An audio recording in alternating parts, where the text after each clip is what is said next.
Imagine that you sit down with a therapist who is smart and kind and attentive, and they ask you how you feel. At first, you're not really sure how to answer that, but the therapist is clearly determined to help you get there. In fact, you notice that they're really staying right with and tracking and helping you to track exactly what is happening inside you in the moment.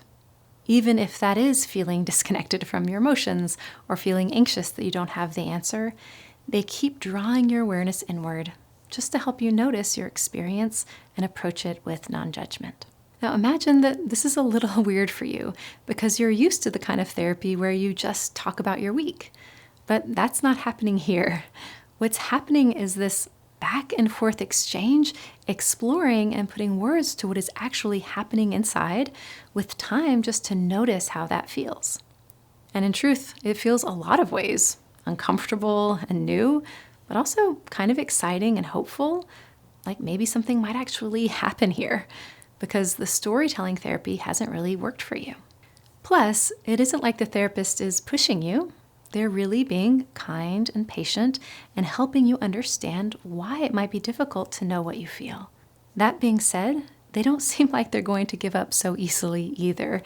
And their persistence, while a bit uncomfortable, also helps you to trust them. Like maybe they really want to know. They really want to know about your true experience. And suddenly it occurs to you, why shouldn't they? In fact, the fact that that kind of genuine curiosity about your inner world feels so unfamiliar suddenly strikes you as sad. It even brings up just a little wave of grief. And as it does, the therapist stays with you and helps you embody and make space for what you are feeling. You find yourself having some tears, which isn't your norm, but it doesn't feel overwhelming. It just feels true and right and meaningful. Now imagine that within a few moments, the wave of sadness softens back, but not because you pushed it back. It just feels kind of complete. And now, instead of feeling the sadness in your chest, you just feel open and relaxed. You explore with your therapist what this new place, this place on the other side of emotion, feels like. And that conversation is also very rich and unhurried. Imagine that you notice that your therapist seems genuinely moved by the work you did together.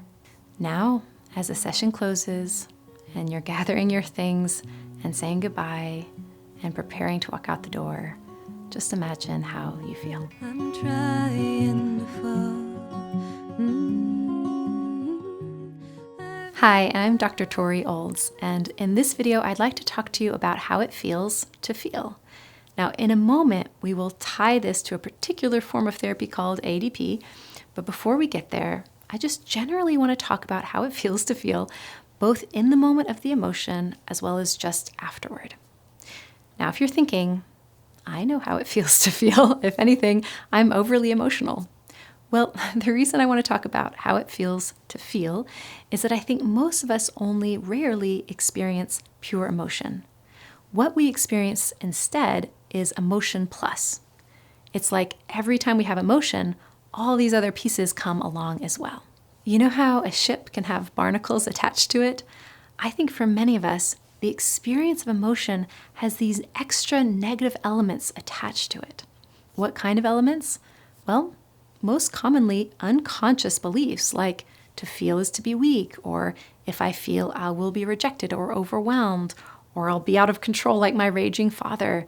When emotions are tied to those kinds of unconscious beliefs or associations, then they bring along with them what are called secondary emotions, or our feelings in response to our feelings. The two most common being shame and anxiety. Now, shame and anxiety feel horrible.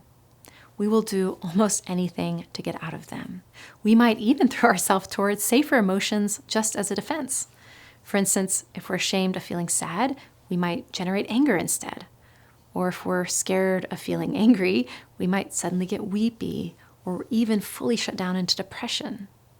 The truth is, we'd probably be just fine to have our primary emotions, but when shame or anxiety come along for the ride, not to mention all the internal maneuvers we now have to do to avoid that shame or anxiety, now we are in a much more dysregulated, or at the very least stuck, kind of state. Those kind of secondary emotions are what I mean by the barnacles on the ship of our emotional experience, that sort of make it hard to move forward. So hopefully that makes some sense. We've learned that emotions are unsafe, then they bring with them all these negative associations and sort of desperate maneuvers that just make us feel bad. On top of all those pieces, emotion can at times trigger what I call an emotional flashback, where current emotion is reminding us of how it felt in the past to experience that emotion. In other words, we're not only feeling our current day sadness, but reliving how it felt to be sad as a child. That is not an empowering experience of sadness, because it isn't just feeling sad, it's feeling sad plus small, powerless, alone, overwhelmed, right? By the way, I do have more on emotional flashbacks and the science of that in my IFS video called Healing Trauma Through Unblending from Exiles. But the bottom line is that it is possible for emotion to bring along other elements that aren't part and parcel of the emotion itself. They are pieces that are coming from memory.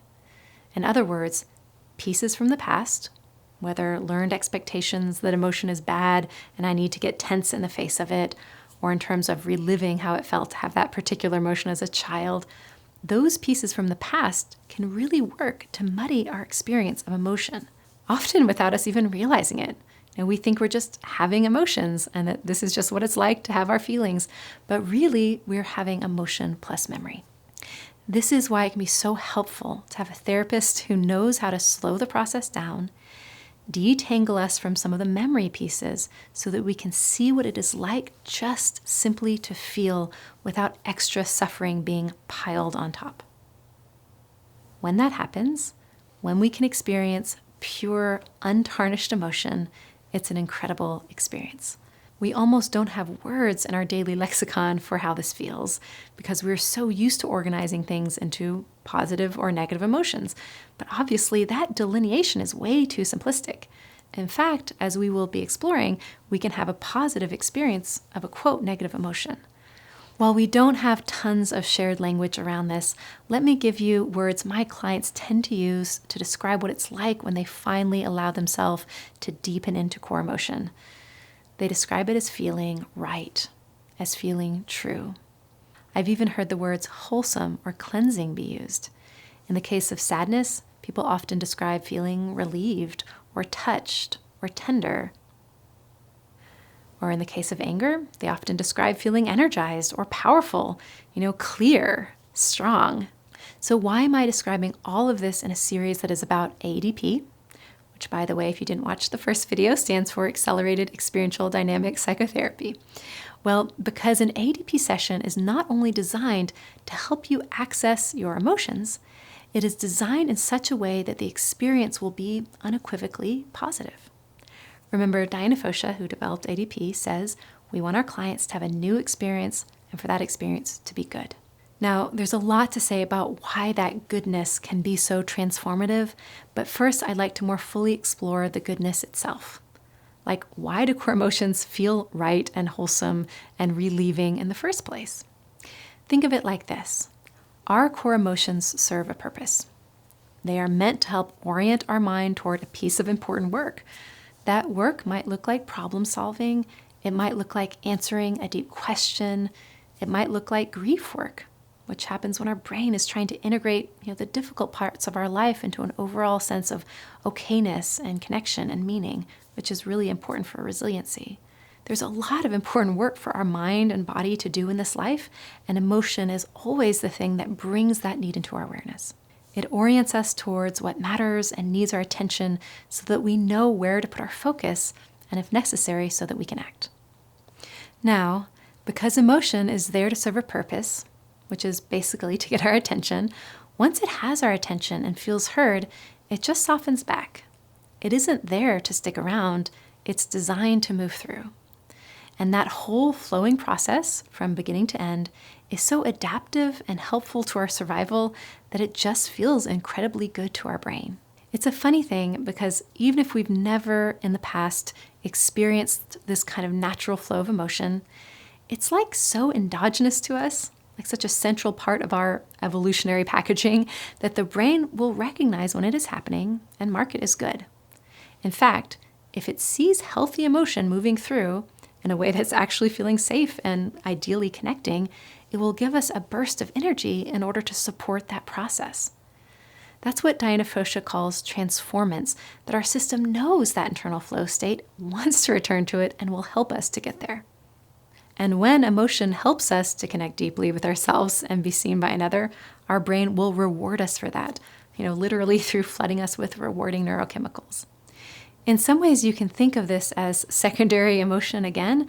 It's just instead of negative secondary emotions, we are suddenly having positive secondary emotions. We are happy that we are feeling. Think of it like this. As the arc of emotion is moving through, and I do think of it like an arc because it sort of peaks and then softens, and as that arc is happening, assuming that that is all going as intended, in other words, the emotion is simply doing its job of connecting us more deeply to ourselves and another person, then along that whole arc, as potentially painful in some ways as it might feel, on some other level it is recognized as positive. In other words, as we're having the emotion itself, we are simultaneously feeling the sense of that being right and good. But here's the thing. Even after emotion settles, which is what they do, the right and good feelings remain. These right and good feelings, Diana Fosha calls the transformational affects. It's like after the negative emotion gets processed, now we just feel unburdened and excited and alive. We might feel a sense of gratitude or tenderness or feel moved. Sometimes we have what are called the mastery affects, like joy and pride. Now, I will say that sometimes the beauty of the experience does bring up another round of sadness, because it's like we're realizing how amazing it can feel to be emotionally connecting to ourselves and another, and that actually can stimulate a second round of grief. But that's also totally natural and very healing as well. But in general, the transformational affects are characterized by feelings of pleasure. And during her work, Diana Fosha realized that those feelings of pleasure are important too. Now, there have been a lot of therapies that try to help people move through their emotion. But as the emotion has passed through and the person feels better, that's where the process stops. But not in AEDP, which is perhaps its most unique and important contribution to our field.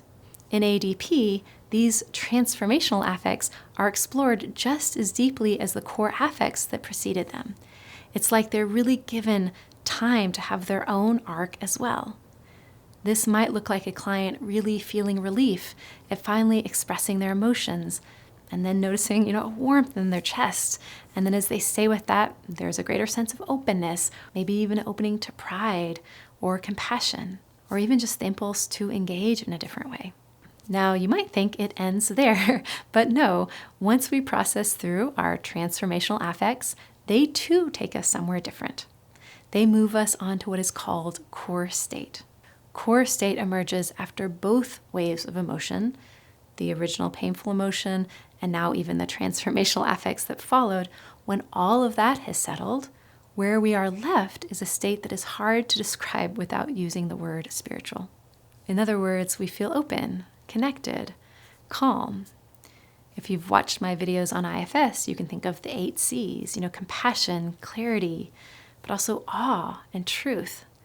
This isn't about big emotions necessarily. It's just a state of being fully present in the moment from the deepest, purest place inside of us. So if we add what I just described to what I talked about in the first video, you might notice there are truly 4 states the client is helped to move through during the work. State 1 is the one the client shows up in, for instance, where their system is quick to go to shame or anxiety or defenses, perhaps. Through regulating those secondary emotions, the client is supported in moving down into state 2, where they can access the core emotions underneath. When that has been processed through, their system naturally moves into state 3, which is the transformational affects. And when those are processed, again, there's a natural move down into state 4, which is core state, where we are just more deeply present and aligned with our true self than we've perhaps ever been. Now, there are many reasons that moving through all 4 states is so incredibly healing and leads to transformation. And in the next video, we will talk about the science of that. namely through the lens of memory reconsolidation. But this video has really been more about what it can feel like to have our emotions, how it feels to truly feel. I hope something in this video surprised you. Like if you're used to having negative emotions take you somewhere scary or stuck, I'd like to offer that it doesn't have to be that way. That is a workable piece. There are therapies like AEDP designed to help you move past that stuck place so that the natural arc of emotion can unfold. And while it might seem almost impossible to imagine, that arc does feel good. You know, healing and therapy and even trauma work does not have to be torture. To describe it as fun or easy would be too flippant because it can be challenging work, but even in the face of the most challenging moments, the experience can and should be beautiful. And the beauty of it is actually part of what is healing. But if you'd like to explore the science of why, stay with me for the next video. I'm Dr. Tori Olds, and I so appreciate your watching. Welcome, friend, come inside. Thanks so much for watching. If you're enjoying my content and would like to support my efforts to make videos on a more regular basis, I'm excited to announce that I just created a Patreon page, which I will link to below. I'm always learning more than I have time to make polished videos about, so by becoming a patron, you will have access to more informal content, including deep dives into specific topics, as well as more personal reflections. Patrons will also have the chance to join smaller study groups where we can connect and discuss what we've been learning together. If you'd like to be part of our community, please check out my Patreon page. And of course, it always means a lot when you guys are willing to share my videos or subscribe to my channel. I really appreciate y'all's support, so thank you.